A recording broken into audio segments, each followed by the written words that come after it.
So here's something that took me an embarrassingly long time to understand about retirement. The hard part isn't saving the money. Most men who've been watching this channel for a while figured that part out. Save consistently.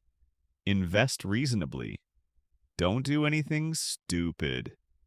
The hard part, the part nobody really walks you through, is what happens to that money once you stop working. Because here's what I didn't know when I retired at 63. In retirement, unlike every single year I spent earning a paycheck, I actually get to choose when income shows up on my tax return, when to pull from the IRA, when to convert to Roth, when to take gains in the brokerage account, when to start Social Security. The timing of all of it is in my hands, and for the first few years of retirement, I used none of that control deliberately. I just reacted, took money when I needed it, paid whatever tax landed, and assumed that was just how it worked. And then I started doing the math, and I realized that over a 20-year retirement, the difference between retirees who plan their tax timing and retirees who just react can easily run into the hundreds of thousands of dollars. Same savings, same investments, just different timing of when things show up on a tax return. That difference is what today's video is about. 7 things I'm actively doing right now with my own retirement money. Some I stumbled into by accident, some I wish I'd started earlier, one I learned the expensive way. All of them are about timing.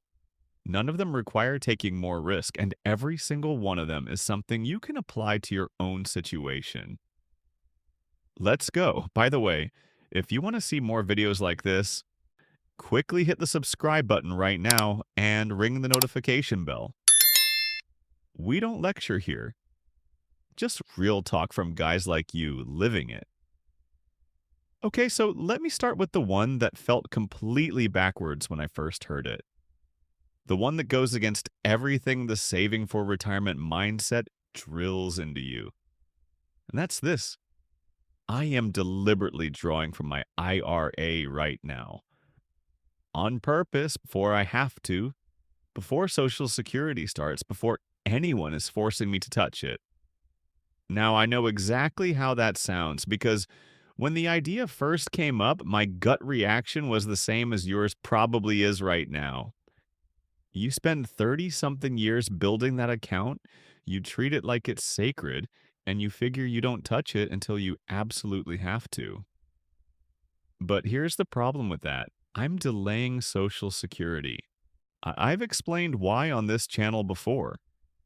The 8% annual growth past full retirement age, the larger guaranteed income for life. That part I understood. What I hadn't connected was what that delay was actually doing to my tax picture. The years between when I retired and when Social Security eventually starts, those are the lowest income years I will ever have as an adult. No salary coming in. Social Security hasn't started. And at 67, my RMDs don't start until I'm 73. So right now, I'm sitting in a tax window that will not exist again. A window where my taxable income is genuinely low. And if I'm not deliberately using that window, if I'm just letting the IRA sit there growing while I pay taxes on nothing and take out nothing, I'm wasting the most tax-efficient years of my retirement. Because here's what happens if I leave it all untouched.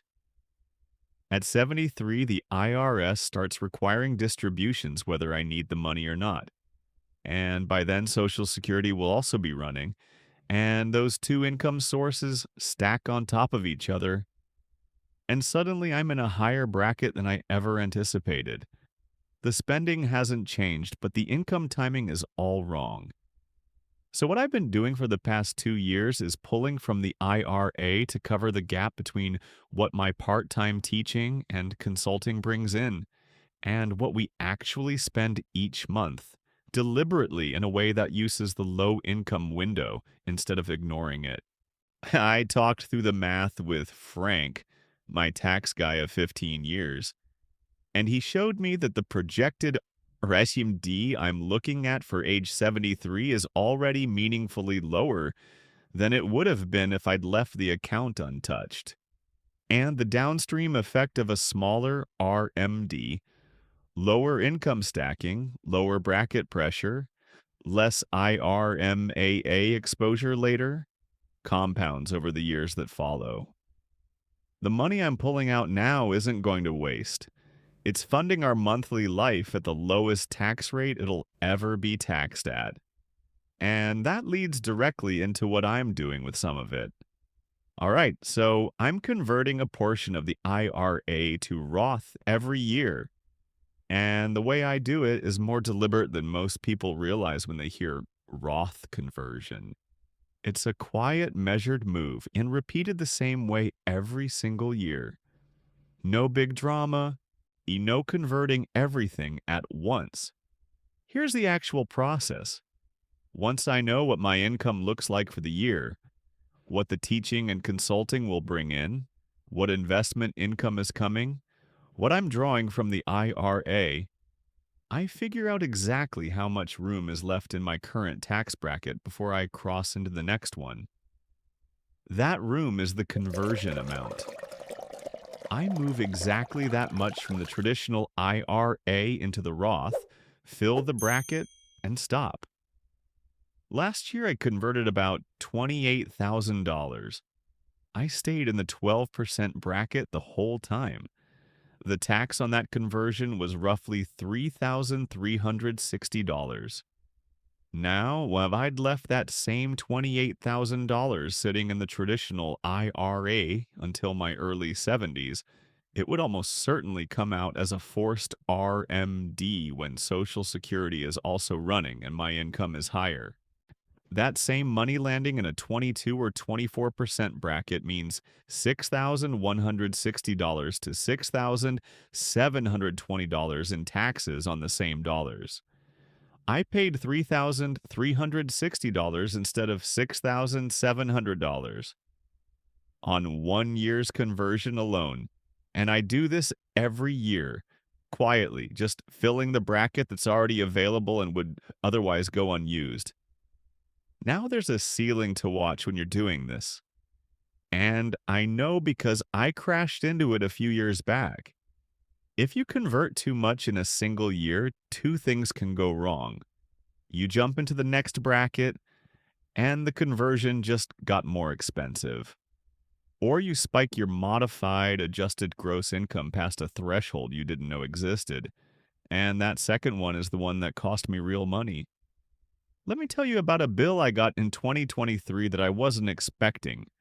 My Medicare Part B premium came in about $4,000 higher than it should have been because of something called IRMAA, Income-Related Monthly Adjustment Amount. Here's how it works. Medicare looks at your tax return from 2 years ago to set your current premium. 2 years back. And if your income was above certain thresholds that year, your premium doesn't just nudge up a little, it jumps in brackets. Cliff style. $1 over the line and you pay the surcharge for the whole year. The first bracket for married couples in 2026 triggers around $212,000 in modified adjusted gross income. That first surcharge adds roughly $1,400 a year for the couple. Higher tiers can add $4,000 to $6,000 per person annually. In 2021, I pulled $110,000 from the IRA to pay off the mortgage. That single withdrawal bumped my modified adjusted gross income above a threshold I didn't even know was there. 2 years later, the bill. So now, before I do any conversion, before any large IRA withdrawal, the first thing I do is check where my total income sits relative to those IRMAA thresholds. If a conversion would push me over, I convert less that year. If I have room, I might do more.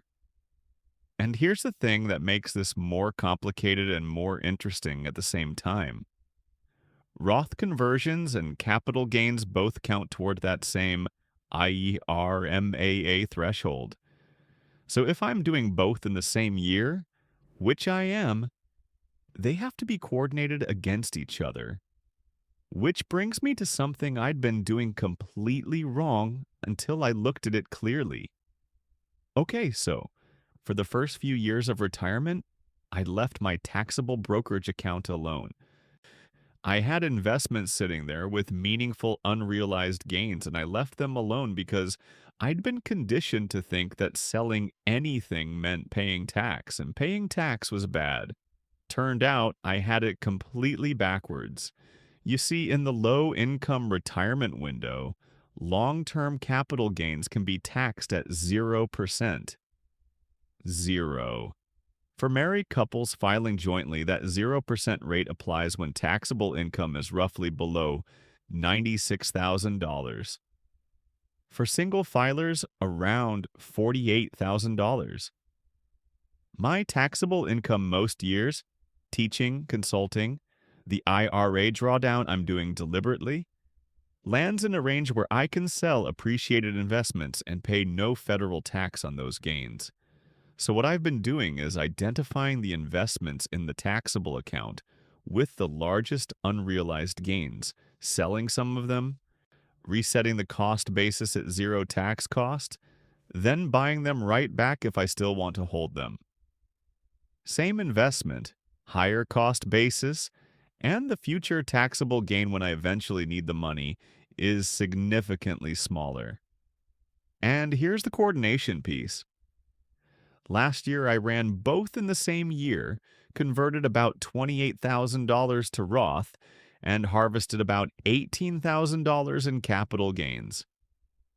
Checked both against the IRMAA threshold before doing either, stayed inside the safe band, and paid essentially nothing in federal tax on the capital gains portion. When I look at that from the other direction, at what I would have owed if I'd just let those gains sit and sold them in my 70s, when income is higher, the difference is real money. Because I looked at what the tax code actually allows during these years and used it. All right. Now, here's the one that, I'll be honest, I hadn't thought about at all until it came up in a conversation with Frank about how our accounts were structured as a couple. Now, my wife and I have a significant imbalance in our retirement accounts. Most of the pre-tax money, the 401k that accumulated over my career, sits on my side. Her retirement accounts are smaller, and when Frank and I were looking at the full picture, he pointed out something I'd genuinely never modeled. We're filing jointly right now. Broader brackets, 2 sets of deductions. The picture looks manageable. But at some point, statistically, the math is the math. One of us files alone. When that happens, the tax brackets cut roughly in half, but the IRA balance doesn't. If I'm still carrying most of the pre-tax money and something happens to me first, my wife is suddenly managing my RMDs at single filer rates, significantly higher than what we have available as a couple right now. So the Roth conversions I'm doing are coming specifically from my IRA, my account, the larger one. Because every dollar I move out of my traditional IRA and into Roth while we're still filing jointly is a dollar that never becomes a high-rate problem for either of us later. It shrinks the account driving most of our future RMD pressure, uses the wider joint brackets before we lose them, and builds up tax-free Roth money that either of us can access without triggering income. And here's what I didn't expect when I started thinking about this. It connects to something I almost never used to think about, which is what happens to that money after I'm gone.